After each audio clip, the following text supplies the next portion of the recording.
how far can $100 in Edinburgh get me during the Fringe Festival? The food is quite delicious. Right outside the Writers Museum here, there are some cool plaques of famous quotes from famous writers. It is potato and turnip. And there's beet inside, so here we go.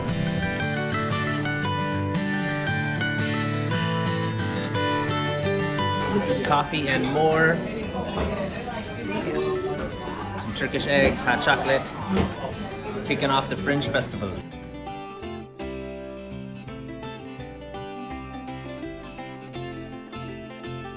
Does the word scot-free have anything to do with Scotland? It turns out the word Scot actually came from the Scandinavian word scat, which meant taxes. And the Scandinavians would say when someone didn't pay their taxes, they were going scat-free.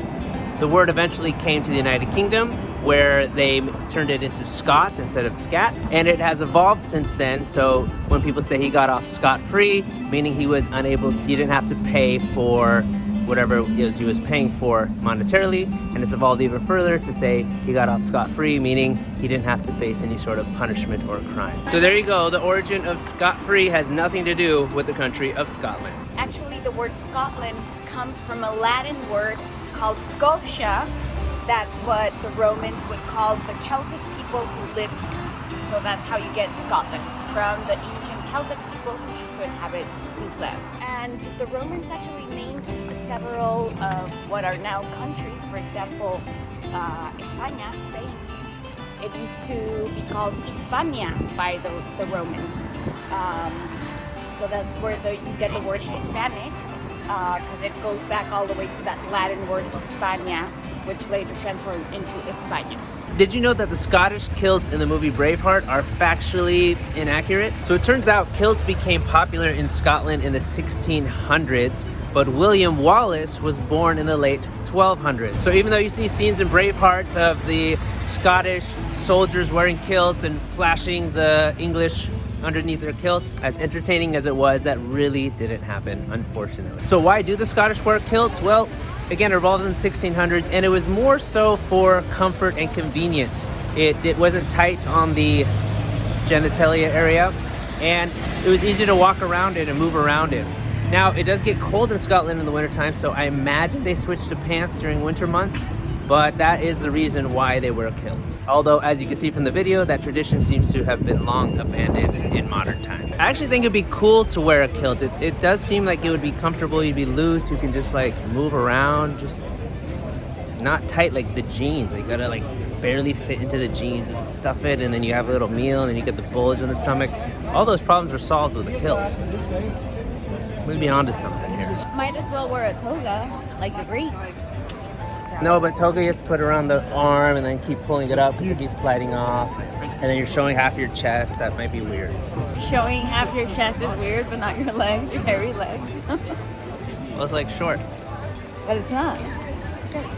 Would you like me if I wore a kilt? It depends on, I don't know. I don't know if we're doing like a sexual fantasy or something. Oops, I embarrassed her on camera. Speaking of which,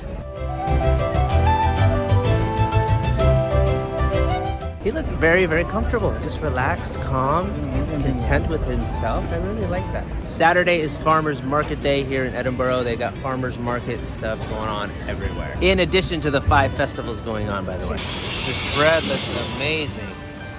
This guy's straight, authentic Italian, and I think he's putting a little bit of a show on too. I love coming to countries and seeing that they've kept their local traditions, their local culture, stories, language, accent, everything. It's just such a beautiful, beautiful thing. And then I also like when I see sort of this infusion, this mix. So you see different kinds of food and cultures and stuff coming in here. So it's this beautiful blend of harmony and synchronicity with other cultures, but also a respect for one's individuality, respecting and appreciating and cherishing one's own culture and still living that culture. So you have this beautiful mix of unity, but the respect for individuality and harmony. Unlike some stories from the past when you hear of nations trying to wipe out another country's language or cultures or tradition, that's just very short-sighted, very nearsighted.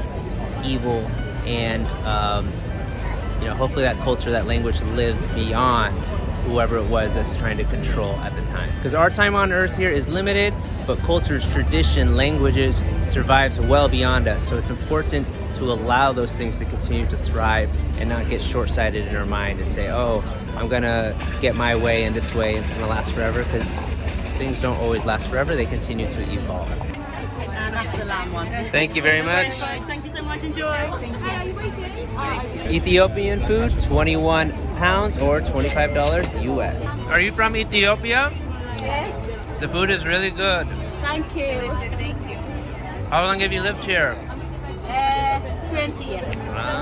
So you have the Scottish accent. Yeah. This food is so amazingly delicious. Wow. Highly recommend Ethiopian food. One brownie, 3 pounds or $3.50. You're not gonna believe it. I promise you, you're not gonna believe it. But what did I find? Another festival, dance-based festival at the same time. This looks really cool. All kinds of like interpretive dancing. And in case you didn't know, we both met salsa dancing in Marina del Rey, Los Angeles, June 29th, 2012.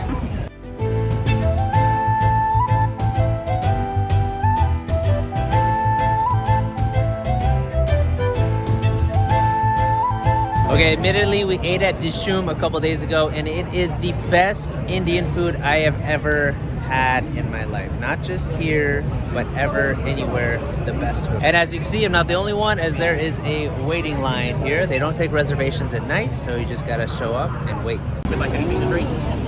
Thank you so much. Absolutely. Wow, this is chai? Yes. Thank you, my friend. Appreciate it. And amazing hospitality, as you can see. Free chai as we wait.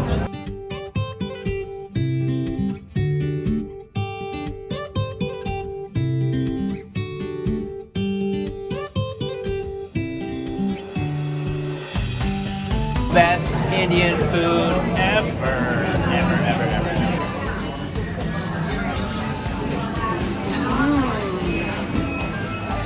Good. Look what we found. How do I look with this one, lass? I've got the accent down. Got the hat. I just need the kilt. This actually feels really heavy. Interesting.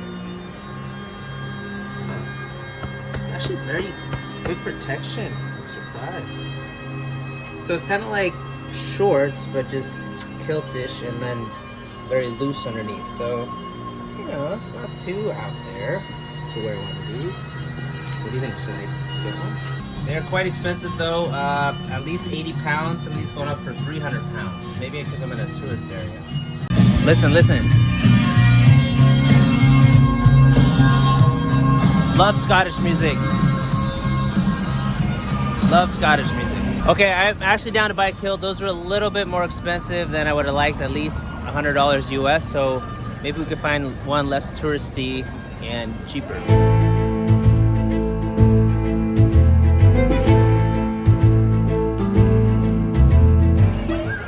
So, this is a movie coming out next week called My Old School, starring Alan Cumming.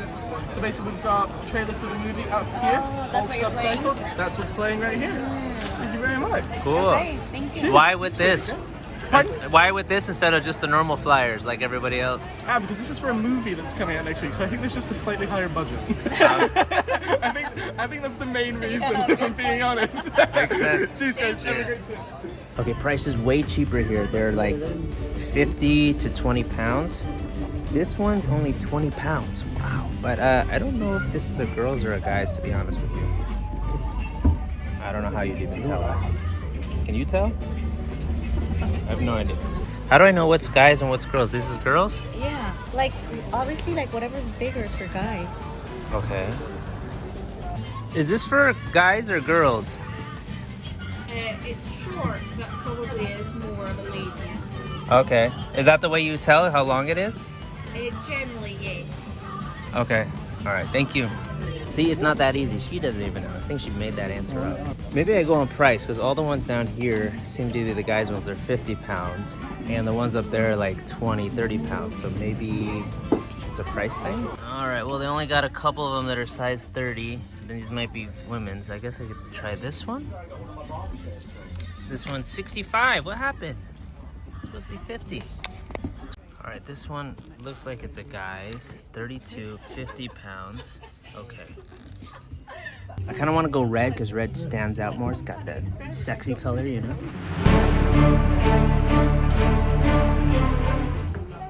That'll work. Okay, let's try it on. I look ridiculous. Absolutely ridiculous. It wasn't that easy to put on either, to be honest with you. They have these like belts you gotta undo. It's not like throwing on pajama pants where you just throw it on. You have to like, it took like 3 belts. Instead of 1 belt on jeans, you got 3 belts.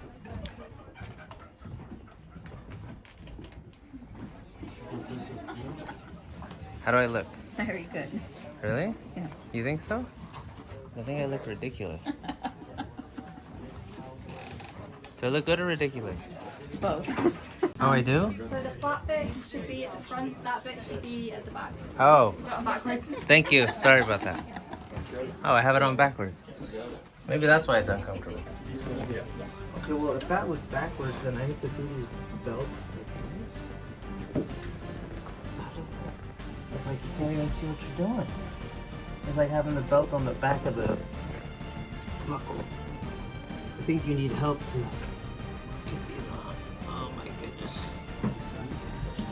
I can tell you've never worn a skirt. Wait, stop moving. Let me like adjust you. No, but that's how I had it the first time. Just hold on. This is actually very complicated to put on. What? Are you thinking about what you said earlier? Yeah. There's nothing sexy about this. Are we gonna do the ridiculous like putting this on and like going out in the front? At least let me have fun with it. Ask her if she's good. Where is she? Is this correct? Yep, that's perfect. Yeah. Okay. How do I look? I think you're being nice. No, I'm just that, yeah, it looks good. Does it feel comfortable? Kind of. Yeah.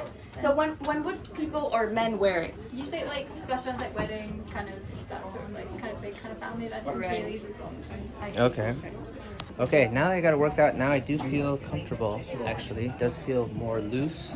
Feels more free, can move around a little bit easier. I like it. Okay, after all that effort and to make this video complete, I think I have to buy it and I have to walk down the street with it. Otherwise, it's just gonna be a tease. So I'm doing this one for you guys. Okay, the problem is there's no pockets. At least I don't think, for my cell phone.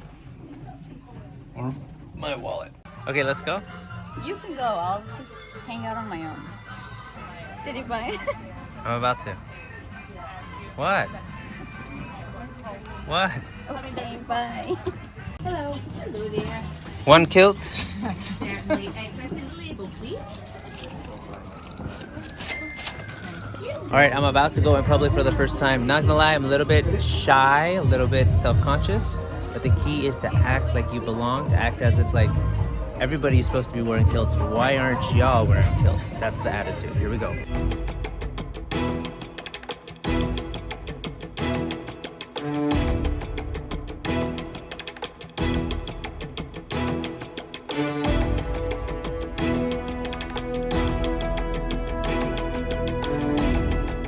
Hey, listen, I know you're a little embarrassed, but I just want to thank you for being so supportive, okay? So thank you so much.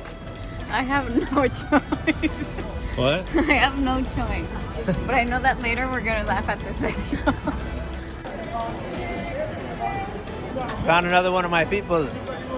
One of my kilters. Now to Greyfriars Cemetery.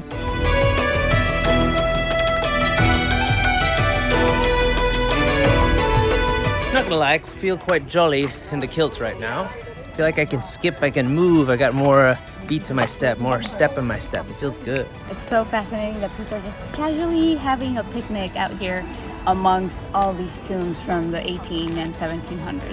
But, you know, it's part of the cycle of life, right?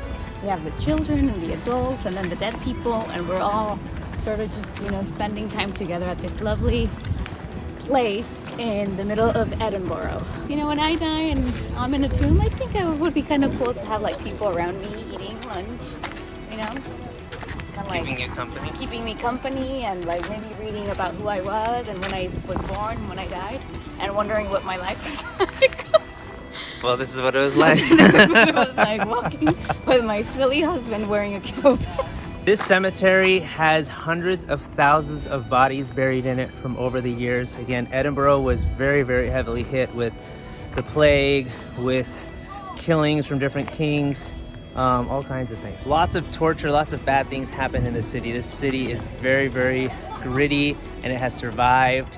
And if you're of Scottish descent, especially in this area, you have some grit in you, my friend. I haven't talked about Harry Potter much on this trip because I'm not a huge Harry Potter fan, but there's some tombs in here that were based on characters, I guess, with Harry Potter. Back in this area, hundreds, even more, of Scotsmen were held captive here by the English kings, by one of the English kings, and they're basically tortured and all of them killed eventually because they were trying to declare their own independence. The magistrate or person who was in charge of overseeing that operation, he's actually buried in here. There's some really interesting stories about his tomb and his skull here. Even our tour guide said whenever she stands at the top step, she feels like low energy and feels really off later on. So she thinks that there's like really a lot of negative energy from this person and from this tomb. So when you come to Scotland, when you come to Edinburgh, be sure to come do a graveyard tour where you can come see this all on your own as well. Now this is going to be hard to believe, but in here there are tombs. There are people that are buried here, but right on the other side there is an actual home. That's somebody's bathroom where they live, and these are residences right here. So residences literally right next to the graveyard, like right on the other side of their bathroom is buried bodies. That's so amazing to me. They are performers here at the Fringe Festival, and they're about to sing.